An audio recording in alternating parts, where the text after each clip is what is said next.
Guys, di Korea Selatan ternyata anak-anak SD-nya itu sudah belajar pakai sistem AI yang dibuat oleh pemerintah Korea Selatan. Bukan berarti kayak bayangan kalian AI itu kayak gambar doang atau video doang ya guys ya. Tapi textbook mereka yang biasanya buku manual kayak buat belajar tuh ya, itu diganti semua sama sistem AI. Tapi ternyata ya guys ya, nggak semua orang tuh setuju sama sistem ini loh. Jadi per tahun 2025, pemerintah Korea Selatan ini memutuskan untuk beberapa sekolah memakai sistem AI untuk sistem pembelajarannya gitu ya. Dimana mereka ini menyebutnya sebagai digital textbook AI. Nah, tujuan pemerintah Korea Selatan ini menggunakan sistem AI di dunia pendidikan ya guys ya, supaya para siswanya itu bisa belajar sesuai dengan kemampuan mereka masing-masing. Kenapa? Karena biasanya di kelas tradisional itu kan semua murid menerima materi dengan kecepatan yang sama gitu ya. Tapi kan nggak semua murid bisa menerima materi atau memahami materi tersebut dengan kecepatan yang sama pula gitu ya. Ada yang cepat nangkep, ada juga yang kayak perlu waktu untuk memahami materi tersebut. Dari situ kan sudah ada kesenjangan ya guys ya. Disitulah peran AI digital textbook itu guys. Jadi untuk mengurangi learning gap-nya gitu. Jadi untuk anak yang butuh waktu, mereka bakal dapat materi tambahan supaya mereka tuh lebih paham sama materinya dan juga nggak ketinggalan sama anak-anak yang lain gitu ya.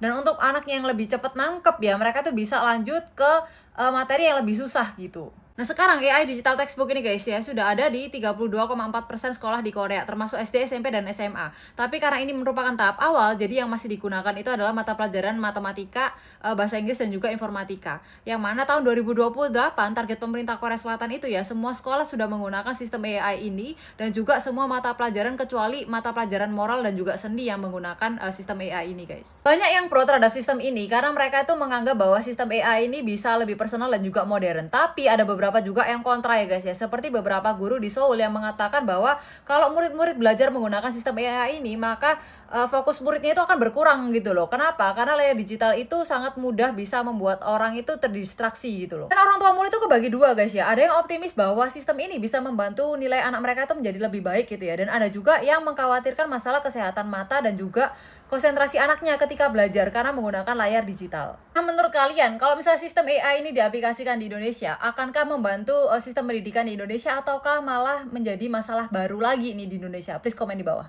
Segitu dulu video hari ini, see you in the next video.